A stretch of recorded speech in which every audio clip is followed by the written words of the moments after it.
ومن أعرض عن ذكري فإن له معيشة ضنكا۔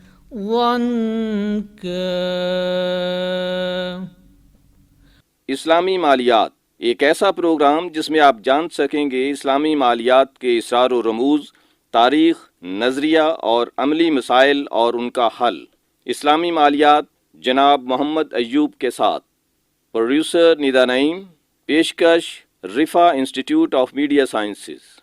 بسم اللہ الرحمن الرحیم، الحمدللہ رب العالمین والصلاة والسلام علی رسولہ الکریم، اما بعد فاعوذ باللہ من الشیطان الرجیم، بسم اللہ الرحمن الرحیم۔ معزز سامعین، اسلامی مالیات کے چوتھے چیپٹر کے تعارف کے ساتھ ہم آج پھر حاضر ہیں۔ آپ کو یاد ہوگا پچھلے پروگرام میں ہم نے اس باب کے تعارف کے بارے میں کچھ بات کی تھی، جو آج انشاءاللہ اس کو مکمل کیا جائے گا۔ تو اس حوالے سے یہاں جو بات اس چیپٹر میں ڈسکس ہو رہی ہے وہ ہے کہ اسلامی مالیاتی اور بینکاری نظام کا فلسفہ کیا ہے۔ تو اس دوسرے پروگرام میں ہم یہ بتائیں گے کہ اسلامی بینکاری جو ہے وہ ایک بطور بزنس کے وہ کیا ہے اور وہ کیا کرتا ہے۔ تو سب سے اہم بات تو یہ ہے کہ اسلامی بینکاری نظام جو ہے یہ زر کا کاروبار نہیں ہے بلکہ ریئل سیکٹر کا کاروبار ہے۔ یہ سب سے بڑا فرق یہ ہے، جس طرح آپ جانتے ہیں کہ باقی بینک ہیں وہ کیا کرتے ہیں، زر کا کاروبار کرتے ہیں، لوگوں سے زر لیتے ہیں، روپیہ لیتے ہیں، اور اس کی شکل عام طور پر قرض کی ہوتی ہے اور آگے قرض کی شکل میں دوسرے لوگوں کو دے دیتے ہیں۔ تو سب سے پہلا فرق یہ ہوا کہ اسلامی بینک یا اسلامی مالیاتی ادارے جو ہیں وہ زر کا کاروبار ایز اٹ از نہیں کریں گے، زر کو صرف بطور میڈیم آف ایکسچینج کے استعمال کریں گے اور اس سے اشیاء خریدیں گے، اثاثہ جات خریدیں گے، اور وہ اشیاء بیچ کر یا ان کو لیز پہ دے کے یا باقی جو مختلف اسلامک لا آف کانٹریکٹ کے مطابق جو کانٹریکٹس ہیں وہ سارے کاروبار کر کے اپنا پروفٹ کمائیں گے۔ تو اس طرح ہم یہ کہیں گے کہ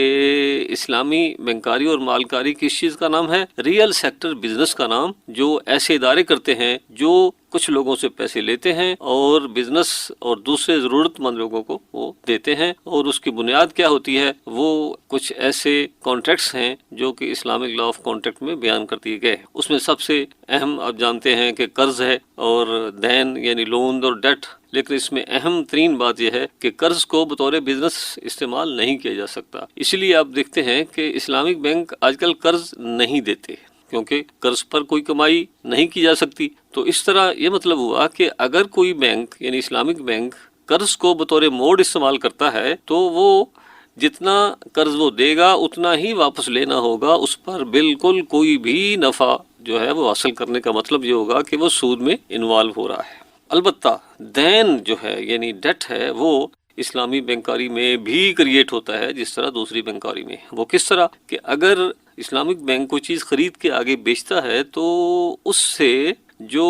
بینک کا ریسیویبل کریٹ ہوتا ہے یا جو اس کے گاہکوں کا پیبل کریٹ ہوتا ہے وہ دین یا اس کو ہم ڈیٹ کہیں گے۔ تو ڈیٹ اس کا مطلب ہے وہ اسلامی مالکاری نظام کا بھی حصہ رہے گا، لیکن اصول یہ ہوگا کہ جب ڈیٹ ایک دفعہ کریٹ ہو جاتا ہے، یعنی جب مثال کے طور پر میزان بینک ہے، اس نے ایک چیز خریدی اور آگے اپنے کلائنٹ کو بیچ دی، تو جتنی اماؤنٹ میں بیچی یا جتنا وہ ڈیٹ کریٹ ہوا اس کے اوپر کوئی بھی اضافہ جو ہے وہ خواہ 1 پیسے کا ہو یا 1000 کا ہو، وہ سود کی وجہ سے وہ حرام ہوگا۔ اسی طرح دوسرا جو اہم ہے وہ ایکوٹی کو ہم کہیں گے کہ اس میں حصہ داری جو مشارکہ اور مضاربہ کی بنیاد پر ہوگی، اور اس کے بعد جو اہم موڈ ہیں وہ ان کا تعلق بے سے ہے۔ جیسے میں نے پہلے عرض کیا تھا کہ بے معجل یعنی ایسی بے، کریڈٹ سیل ہم اس کو کہتے ہیں، کہ بینک اپنے کلائنٹ کو کوئی چیز بیچتا ہے اور اس کی جو قیمت کی ادائیگی قسطوں میں یا لم سم بعد میں لیتا ہے۔ یہ تو ہے کریڈٹ سیل، اور دوسری ہے سلم یعنی فارورڈ سیل، یعنی بینک جو ہے وہ اس کی قیمت کی ادائیگی پہلے کر دیتا ہے لیکن وہ اس چیز کی جو ڈیلیوری ہے وہ بعد میں ہوتی ہے، اور یہ بھی جائز ہے۔ تو اس کے علاوہ اور باقی جو اہم امور اس چیپٹر میں بیان کیے گئے ہیں وہ یہ ہیں کہ مختلف جو کیٹیگریز ہیں موڈز کی، ان کی پریفرنسز کیا ہے، پرائرٹی کیا ہے، اور آیا ان میں کوئی ایسی ہیں کہ لازمی وہی کرنی ہے، اس پر بحث کی گئی ہے۔ تو اس حوالے سے یہ ہے کہ کچھ لوگوں کا خیال ہے کہ اسلامی بینکاری نام ہے صرف مشارکہ اور مضاربہ، یعنی شراکت کی بیس پہ جو موڈ ہیں ان کی بنیاد پر کاروبار کیا جائے، اور باقی ایسے موڈ جن سے ڈیٹ کریٹ ہوتا ہے کچھ لوگوں کا خیال ہے کہ وہ اسلامی مالیاتی نظام کا حصہ نہیں ہے۔ تو میں عرض کروں گا کہ یہ بات غلط ہے، صحیح نہیں ہے۔ اور جس طرح شراکت کا جو طریقہ کار ہے، اسی طرح اسلام میں خرید و فروخت، یعنی ایک چیز خریدنا اور بطور کاروبار اس کو بیچتے وقت اپنا پروفٹ ایڈ کرنا، یہ بالکل اسلام کے اصولوں کے مطابق ہے۔ اس میں کوئی جو ہے منع کی جانے والی چیز نہیں ہے، لیکن اصل چیز جو ہے وہ یہ ہے کہ جو اصول ہیں بے کے وہ اس میں پورے کیے جائیں۔ تو اس کے ساتھ پھر بتایا گیا ہے کہ جو زر کے علاوہ جو باقی چیزیں ہیں ان کا جو مبادلہ ہوتا ہے اس کے کیا اصول ہیں، اور اس کا تھوڑا سا اس میں تعارف کرایا گیا ہے۔ پھر اس کے بعد ایک اہم بات جو ہے وہ ٹائم ویلیو آف منی کی ہے، وہ بھی اس سبق میں، اس چیپٹر میں اس کا تذکرہ کیا گیا ہے۔ ٹائم ویلیو آف منی یہ ہے، جیسے آپ میں سے وہ لوگ جو اکنامکس وغیرہ کو جانتے ہیں وہ جانتے ہوں گے کہ کنونشنل اکنامکس میں یہ ہے کہ ایک شخص جب کسی کو لون دیتا ہے تو اس کا رائٹ بنتا ہے سود لینے کا، اس وجہ سے کہ اس نے کچھ عرصے کے لیے دوسرے کو سرمایہ دیا، لیکن اسلام اس کو ایکسیپٹ نہیں کرتا۔ یعنی اس لیے کسی سے قرض کے اوپر پیسے لینا کہ اس نے اس کو کوئی مال دیا ہے اور اس کی واپسی کچھ مدت کے بعد ہونی ہے، لیکن یہ بہرحال جائز ہے کہ اگر ایک شخص ادھار پہ چیز بیچ رہا ہے اور ادھار کی قیمت جو ہے وہ کیش پرائس سے زیادہ ہو تو اس کو اسلام اور تقریباً سارے کے سارے فقہا اور جو جورسٹ ہیں وہ اس کو الاؤ کرتے ہیں۔ مثال کے طور پر ایک چیز جو ہے وہ کیش مارکیٹ میں 100 روپے کی بکتی ہے، تو کریڈٹ میں ادھار پہ اگر وہ 110 کی بیچی جائے تو اسلام اس کو الاؤ کرتا ہے۔ اور یہ پرمیشن جو ہے آج سے نہیں، ہمیشہ سے رہی ہے، انسانی معاشرہ جب سے ہے اس وقت سے ہے، اور اس کا بھی ایک خاص رول ہے۔ یعنی بعض لوگ سمجھ سکتے ہیں کہ نہیں اس سے کوئی فائدہ نہیں، بلکہ معاشرے میں اس کا بھی ایک خاص رول ہے۔ مثال کے طور پر ایک شخص ہے، اس کے پاس کچھ نہیں ہے، وہ بے روزگار بھی ہے، کاروبار کرنے کے لیے اس کے پاس کچھ پیسہ نہیں ہے، اب وہ مارکیٹ میں جاتا ہے اور اپنی کوشش سے ادھار پر کچھ مال جیسے کپڑا لے لیتا ہے۔ فرض کیا اس نے جو کپڑا لیا وہ 1,10,000 کا ہے۔ اب یہ آپ سمجھ لیں کہ اگر وہ اس کے پاس کیش ہوتا تو جس دکان سے مرضی جا کے لے لیتا اور ممکن ہے اس کو 1,00,000 میں مل جاتا، لیکن اب اس نے جو ادھار لیا ہے صرف مخصوص ایسی دکان سے جو اس کو جانتے تھے یا جنہوں نے اس پہ اعتبار کیا، تو وہ فرض کیا زیادہ قیمت پر، یعنی 1,10,000 پر اس کو ملا۔ اب وہ اپنے محلے میں اپنے گاؤں میں گیا اور اس نے کپڑا بیچا اور وہ کپڑا بکا 1,50,000 میں۔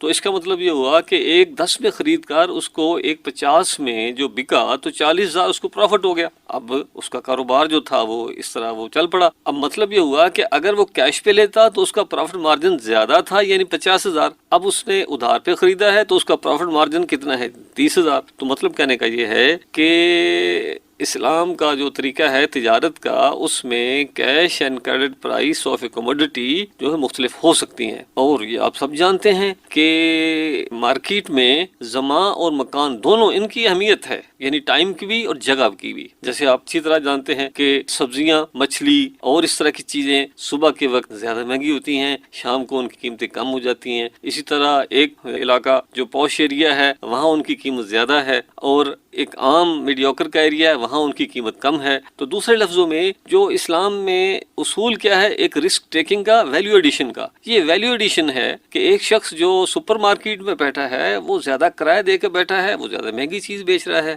اور اس ویلیو ایڈیشن بھی کر رہا ہے کہ اس علاقے کے لوگ وہاں آتے ہیں، وہاں خریدتے ہیں، اور جو کم ویلیو ایڈ کرتا ہے اس کو کم پروفٹ ملتا ہے۔ تو دوسرے لفظوں میں اس چیپٹر میں جو ڈسکس ہوا ان میں ایک یہ تھا اہم کہ ٹائم ویلیو آف منی، یعنی زر کی زمانی قدر کیا ہے، اور اس حوالے سے تفصیلی بحث کی گئی ہے۔ اس کے بعد پھر اس میں کرنسیوں کی خرید و فروخت کا جو طریقہ کار ہے وہ بھی بیان کیا گیا ہے، اور اس کو اسلامی لا آف کانٹریکٹ میں بیع الصرف کے نام سے پہچانا جاتا ہے۔ اور اس میں اہم ترین بات یہ ہے کہ کرنسیوں کی جو خرید و فروخت ہے وہ عام اشیاء سے مختلف ہے۔ تو کرنسیوں میں یہ لازمی ہے کہ ان کی جو سیل پرچیز میں ان کی ایکسچینج ہوگی۔ دوسرے لفظوں میں اگر ڈالر دے کے روپیہ لینا چاہ رہا ہوں یا ڈالر دے کے پاؤنڈ لینا چاہ رہا ہوں تو اصول کیا ہے کہ میں ایک ہاتھ ڈالر دوں اور دوسرے ہاتھ پاؤنڈ لے لوں۔ یعنی اس میں اگر ہم ڈیلے کریں گے تو وہ نبی صلی اللہ علیہ وسلم کی ایک حدیث کے مطابق وہ ربا الفضل آ جائے گا۔ تو اس حوالے سے بھی تفصیلی بحث کی گئی ہے۔ پھر اسلامی معاشی اور مالیاتی نظام میں زر کی تخلیق، اسی طرح کاغذی زر، امانتی زر، اس پر بھی بحث کی گئی ہے کہ زر کی تخلیق جو ہے وہ کس طرح ہو سکتی ہے۔ آپ جانتے ہیں کہ زر کا مطلب یہ ہے کہ پرچیزنگ پاور، تو یہ بڑی اہم بات ہے کہ ایسے تو نہیں ہے کہ جو مرضی چاہے نوٹ چھاپتا رہے اور اس کا امپیکٹ جو ہو. اور یہ بہت ہی اہم بات ہے، یعنی اگر حکومت نوٹ چھاپتی ہے تو اور اتنا مارکیٹ میں اتنی چیزیں، اشیاء و خدمات اگر نہیں آتی تو اس کا بڑا امپیکٹ ہوگا، چیزیں مہنگی ہو جائیں گی. اسی طرح امانتی زر کا مطلب ہے جس کو ہم کریڈٹ منی انگریزی میں کہتے ہیں، جو کمرشل بینک جو ہیں وہ زر کریٹ کرتے ہیں، تو اس پر بھی اس میں بات کی گئی ہے اس چیپٹر میں. اسی طرح پھر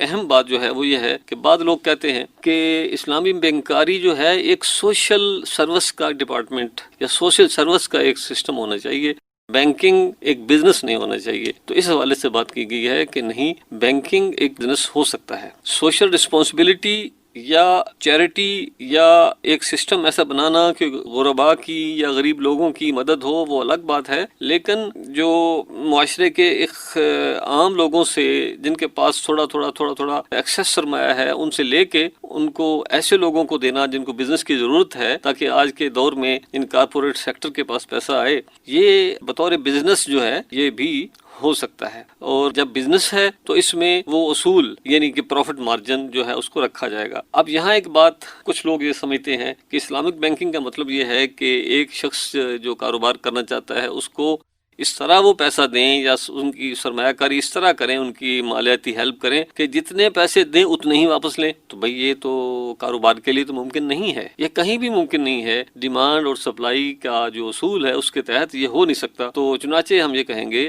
کہ بزنس ایز اے بزنس، اور اس کے تحت اگر ایک بینک کسی کاروبار کو پیسہ دیتا ہے اور اس میں سود نہیں لیتا، سود کے علاوہ اپنا اگر وہ سستا دیتا ہے تو اس کا کرایہ، اگر وہ چیز بیچتا ہے تو اس کا پروفٹ، بشرطے کہ سیل اور لیز کا جو اصول ہے وہ ٹھیک ہو، اس کے جو اسینشیل ہے اس پر عمل کیا جائے، تو اس میں کوئی حرج نہیں ہے. تو اس طرح یہ بتایا گیا ہے کہ اسلامی بینکاری بھی ایک بزنس ہے اور اس میں پروفٹ جو ہے وہ کمایا جا سکتا ہے. اگر کوئی یہ سمجھتا ہے کہ اسلامی بینکاری میں کسی کو پیسہ بالکل فری ملے گا تو وہ اس کے یہ کنفیوژن ہے. ریالٹی یہ نہیں ہے. ریالٹی یہ ہے کہ وہ اپنے نفع اور نقصان میں اس کو شامل کرے. یعنی اگر وہ بزنس کر رہا ہے، پروفٹ کما رہا ہے، تو وہ اپنے پروفٹ کا ایک حصہ ان کو بھی دے جن کا سرمایہ ہے. اور یہی آج کے مسائل کا حل ہے کہ بے لوگ چھوٹے ہیں وہ بیچارے سیو کرتے ہیں، اور لوگ جو ہیں وہ سے اور سارا یعنی یوز کر کے اس پر جتنا پروفٹ ہے اس کو ہڑپ اور اس کا کچھ حصہ سود کی شکل میں دے دیتے ہیں. یہ بات صحیح نہیں ہے، بلکہ یہ ہے کہ جتنا وہ پروفٹ کمائیں اس کا ایک ڈیو شیئر جو ہے وہ مالیاتی اداروں کو دیں، تاکہ وہ مالیاتی ادارے پھر آگے اس سے کاروبار کریں. چنانچہ یہ اس پر بحث کی گئی ہے کہ اسلامی بینکاری جو ہے یہ ایک کاروبار ہے، اور اس میں اصل چیز جو ہے وہ یہ ہے کہ اس میں سود کا عنصر جو ہے نکال دیا جائے، اور باقی جو پروفٹ جیسے احل اللہ البیع وحرم الربا، جو